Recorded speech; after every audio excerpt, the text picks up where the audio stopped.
Hey, here's one of Grandma's favorite books, Percy the Park Keeper and the Rescue Party. What a perfect day for doing nothing, said Percy the Park Keeper. Percy was having a day off. He and some of his animal friends had brought a picnic to one of their favorite places in the park. Percy took off his hat and made himself a sun hat by tying knots in his corner of his handkerchief. Then he popped himself up against an old tree and stump and opened up his book. The animals settled themselves around Percy and waited for tea. It was a warm sunshine day, and soon everyone began to doze. Suddenly, they were disturbed by the sound of laughter. Percy looked up, and 3 young rabbits, 2 brothers and their little sister, were playing a leaping game in the long grass. When they saw Percy, the rabbits waved, "Hello, Percy! We're pretending to be hares." Percy chuckled and waved back as the rabbits went leaping away. The 3 rabbits were having such a wonderful time. "I can jump the longest," said one. "I can run the fastest," said his brother. "I can jump the highest," said the smallest little rabbit, and she jumped high into the air. Whee! Crash! As the little rabbit landed, her brother's surprised, she completely disappeared. She had crashed right through the rotten cover of an old well. The 2 brothers stared at the hole in the ground. Then they began to wail.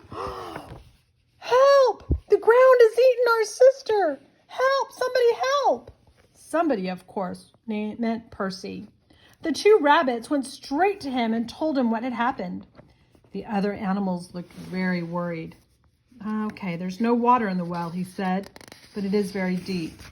Pulled on his cap, jumped to his feet. "We're going to need a rope," he said. "Come on."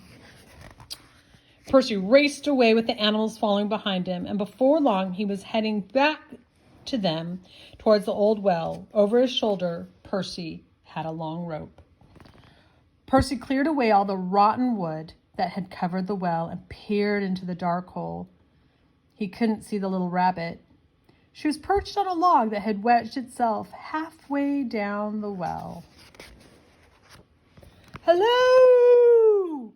called Percy. "Can you hear me?" A rather cross little voice answered, "I bumped my head." "But are you all right?" asked Percy. "I bumped my head," answered the cross voice again. Said Percy. "I think she's all right." "We're sending down a rope," said Percy. "Tie it nice and tight and we'll pull you up."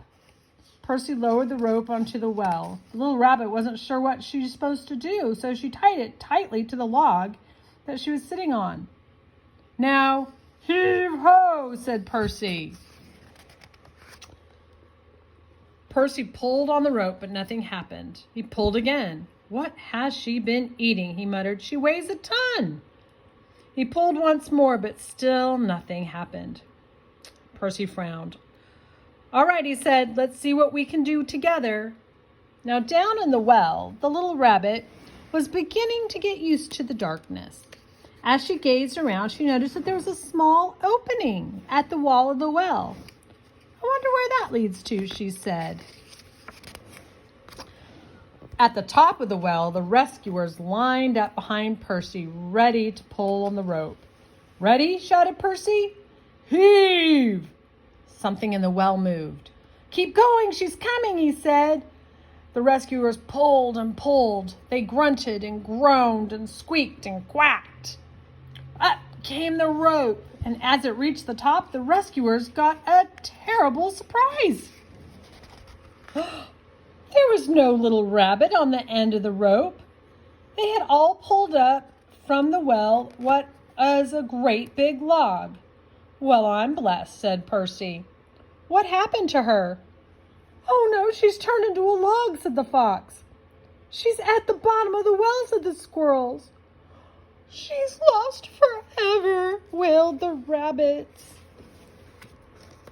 "Oh, I'm not," said the little voice behind him. "I'm here." Everyone looked around, and to their amazement, there at the back of the line was a little rabbit they were trying to rescue.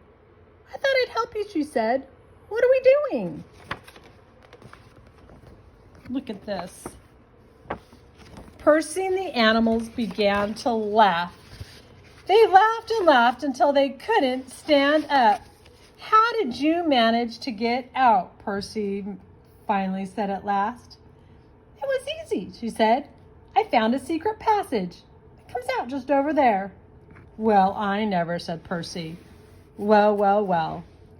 Which reminds me," he said, "I must make a new cover for that old well." "But I'll do it tomorrow," said Percy, as he led the way back towards their picnic. "After all," he said, "it is my day off."